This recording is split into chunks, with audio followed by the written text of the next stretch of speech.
So I wanted to make another video about KAP, about church, and about sins, good deeds, bad deeds. So when I started the kundalini activation process, my whole experience of church, going to church, changed completely. It's like one moment I was not going to church, and church was just a bland experience. I didn't feel devoted. I felt like I wanted to believe. I believed because I was brought up into it, but I didn't feel connected. I didn't feel the communion. After KAP, I felt energetically alive, energetically hooked in.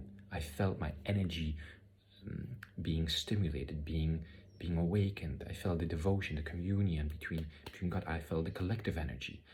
There's so much. It's like a completely different paradigm shift. It's like a completely different dimension of experience, from mental experience to energetic experience. And what I noticed was whenever I would go to church, I would at the end do the ritual where you go up to the priest and he gives you like the blood and the flesh of Christ, and that you then swallow and you ask to be forgiven for your sins. And like whenever I did that, I did feel like, okay, I've done bad deeds and they're forgiven. Like I felt like I'm really sorry, sincerely sorry, and I felt lighter. I really did feel lighter. And as I kept doing that every week, I would notice throughout the week, whenever I would lie or do immoral things or do unconscious things or do things that were not coming from my heart, right, where unconscious patterns would act out, I would feel not a guilt, but a sense of like, wow, that's not what I intended to. That's not why I really want to happen or what I really want to do, but it's happening. So I felt that unconsciously I'm hurting people. And it's not a guilt, but it's like a regret. I don't want to unconsciously cause pain to people. So every time that I did receive the ritual from the priest, I felt lighter, like it was forgiven, forgotten. And then, because it was sincere, and then I remember I was reading a post of Ramana Maharshi, and there was this one conversation where he's sitting there and there's this man that's coming up to him. And this man is saying that he has sinned a lot, that he has done horrible, cruel things, and he doesn't know how to live with himself. He doesn't know how to go past that, go beyond that. He feels like he's doomed, like nothing can work out. And he asks for help. And Ramana says, well, how will you pay me? And he said, I have nothing to offer you, but just tell me, what do you want? I will try to get it for you. And Ramana said, I want you to give me all your good deeds. And the man looked very strangely at him, and he then said, okay, all his good deeds and all their effect he gives away to his guru. So from now on, he has no merit and no concern about them. He gives them away. So he did that. And then there was a silence, and then the guru said, that Ramana said, now I want you to give all your sins, right? So Ramana asked the man to give him all his sins. And the man said, no, I cannot give away all my sins. You don't know what will happen with you. Your body will rot. Something bad will happen. And he was resisting. He didn't want to separate from it. He felt almost identified with it. It was like his thing, who he was, what he had done. It was so strong, connected to his identity, that it's almost like dying to your old self, to let it go. And then after a while, Ramana said, either you give them away, or you go away, you keep them, and you keep the good things as well, and don't come back to me anymore. Don't see me as your guru. And so The man, he said, all his bad deeds, all his sins are no longer his. He gives them away entirely to his guru. So all his sins and all their effects are no longer his. He gives them away entirely to his guru. He has no concern with them anymore.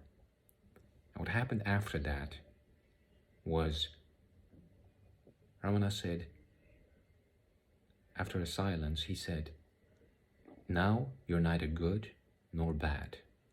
You're not trapped in those. You're pure. You're you. Now go away and go about your life. When I read that, it struck me how real that is. The level of realness that story had. And so I tried it. I prayed to Jesus and gave him all my good deeds and their effects, and all my bad deeds and my effects. And my thoughts, my ego started to immediately go, but if I don't have any good deeds, what about my soul? How will I get good merit? Like prove to God that I'm good enough, that I'm a good person, that I'm worth something, that I did good things in this world. There was this fear. I wanted, and there was a wanting to take it back. Like, no, they're my souls. They're not, I don't want to give them away. They're my souls. They belong to my soul, right? But you know what happened? I did that. I said it earnestly and sincerely from the heart. I prayed to Jesus and I gave him all the good stuff and all the sins. And I felt like when I did it sincerely, energetically, I felt my energy move up to my heart space, and it was like creating this vacuum, like a vacuum. And I felt this lightness, and my consciousness shifted. My state of being, it was like an altered state of consciousness. All of a sudden, I felt like this flow, which was gentle, open, and sincere. And I felt, I have nothing to prove. There's nothing that I need to do or not need to do. There's no more heaviness or no more guilt. And I was in that state for a couple of days. And then I felt like this aching, like, no, but my soul, my ego started to react. So I reverted the process and took it back, right? And then I felt like, okay, now I have things to do. I have to redeem myself. So I saw how internally, how it affected me. Just that fact. And then after I had a KAP session, I had a vision where Jesus came to me and he said, he hugged me and he said, do good works in my Father's name. And after that, when I went home, I prayed to God and I said, all the good stuff that I've done and all their effects, they're given away to God. So there's no merit or no concern with them anymore. And the same for the sins. And again, there was this vacuum and there was this peace beyond all understanding. There was this center without a center. It's not like all of a sudden in my heart there was this feeling of not being centered, but like centered in infinite spaciousness, free. And there was a lightness, there was a slowing down, there was a genuine sincerity about the moment, about life. And I stayed in that altered state of consciousness for a couple of days. It was so beautiful. It was so beautiful because every interaction I had with a person,